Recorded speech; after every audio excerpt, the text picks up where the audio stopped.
اہل سنت کے یہاں سب سے خطرناک گناہ ہے تکفیر، کسی کو کافر قرار دینا۔ اللہ کے نبی کریم صلی اللہ علیہ وسلم نے فرمایا ہے کہ جو آدمی کسی کو کافر کہے اور وہ کافر نہ ہو تو لوٹ کے اسی پر آ جائے گا جس نے کہا ہے۔ یہ اتنا بڑا گناہ ہے، لیکن بہت سارے لوگ اس گناہ میں لاشعوری طور پر مبتلا ہو جاتے ہیں۔ بہت بڑا گناہ ہے۔ جب کافر کہتے ہیں تو پھر ان کی ساری چیزیں کفریہ نظر آنے لگتی ہیں، اور بعض لوگ تو سارے مسلمانوں کو کافر کہہ دیتے ہیں ایک ہی جست میں۔ اس کی مثال بتاؤں، ایسے لوگوں سے ہوشیار رہنا ضروری ہے۔ خوارج جو گروپ تھا، بدعتی گروپ، شیعہ کے ساتھ میں خوارج کا گروپ تھا، سب سے پہلے تقریباً یہی پیدا ہوئی خوارج۔ وہ کہتے تھے ان الحکم الا للہ، فیصلہ کرنے والا صرف اللہ، دوسرے کا فیصلہ نہیں چلے گا۔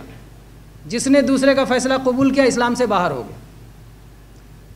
آج کچھ لوگ اسی بات کو، 2-3 آیتیں قرآن پاک میں ہیں، وَمَن لَمْ يَحْكُمْ بِمَا أَنزَلَ اللَّهُ فَأُولَٰئِكَ هُمُ الْفَاسِقُونَ فَأُولَٰئِكَ هُمُ الْكَافِرُونَ فَأُولَٰئِكَ هُمُ الظَّالِمُونَ۔ جو لوگ اللہ کے حکم کے مطابق فیصلہ نہ کریں وہ فاسق ہیں، وہ کافر ہیں، وہ ظالم ہیں۔ یہ آیت پڑھ لیتے ہیں۔ اس کے بعد کہتے ہیں کہ جو مسلمان یا مسلمان حاکم اللہ کے حکم کے مطابق فیصلہ نہ کرے وہ کافر، پھر جو بھی اس کی بات مانے وہ بھی کافر۔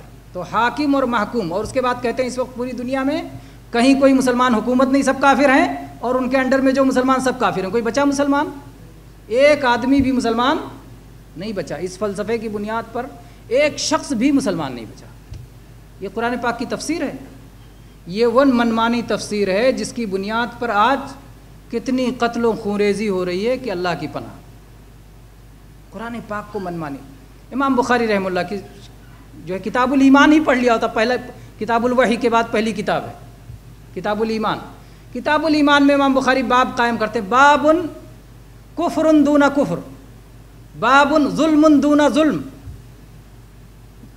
المعاصی من امر الجاہلیہ، کہ کچھ کام ہوتے ہیں جن کو کفر کہا گیا قرآن پاک میں، حدیث میں کفر کہا گیا، لیکن وہ چھوٹا کفر ہے، اس کی وجہ سے آدمی اسلام سے باہر نہیں ہوتا۔ کچھ کام کو حدیث میں ظلم کہا گیا، وہ چھوٹا ظلم ہے، اس سے ایمان سے باہر نہیں ہوتا۔ کچھ کام کو جاہلیت کہا گیا، لیکن وہ جاہلیت چھوٹی جاہلیت ہے جس سے آدمی اسلام سے باہر نہیں ہوتا۔ اس مسئلے کو سمجھنا چاہیے۔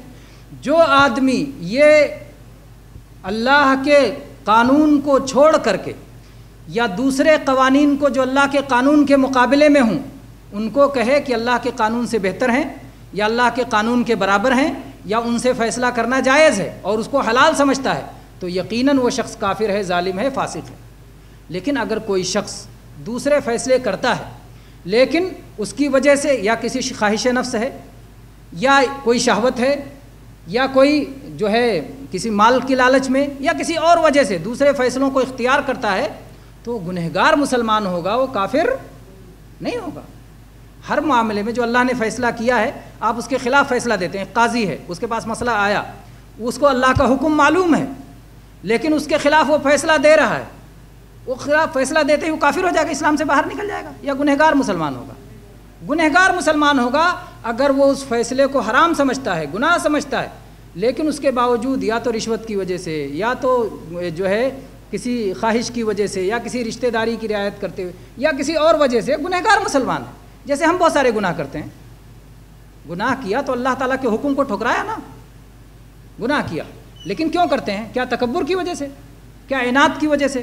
کیا اکڑ کی وجہ سے؟ کیا اسلام کو چھوڑ دینے کی وجہ سے؟ کیا وہ چیز ہمیں اسلام سے بہتر لگتی ہے اس لیے؟ نہیں۔ تو ان چیزوں کو سمجھنا ضروری ہے۔ یہ فکر اس وقت اتنا عام ہو رہا ہے، بہت سارے لوگوں کو بار بار سمجھانے کے بعد بھی یہ چیز نہیں سمجھ میں آتی ہے کہ اگر کسی سے ہمیں کسی مسئلے میں اختلاف ہے اور اس کے یہاں کوئی کھلم کھلا کفر یا شرک نہیں ہے تو اس کو کافر یا مشرک نہیں قرار دیں گے۔ جس مسئلے میں اختلاف ہے ان مسائل میں بات کیجیے، آپ اپنے مسائل کو واضح کیجیے، ان سے ان کی دلائل سنیے، آپ اپنے دلائل پیش کیجیے۔ یہ اس کا طریقہ ہے۔ اس کا طریقہ نہیں ہے کہ ان کو پہلے کافر کہہ دو اور کافر کہتے ہی ان کی جان لینا حلال، ان کا مال چھیننا حلال، ان کا فلانا حلال۔ کیا ہو گیا ہے؟ کہاں امت مسلمہ جا رہی ہے دین کو چھوڑ کر کے؟ جب تک یہ نہیں سمجھیں گے کہ ایمان گھٹتا اور بڑھتا ہے، کوئی چھوٹے درجے کا ایمان والا ہے، کوئی بڑے درجے کا ایمان والا ہے، کسی کے پاس ایمان کی 70 شاخیں ہیں، کسی کے پاس 30 ہی شاخیں ہیں، 40 ہی شاخیں ہیں، لیکن جڑ سلامت ہے، تنا سلامت ہے۔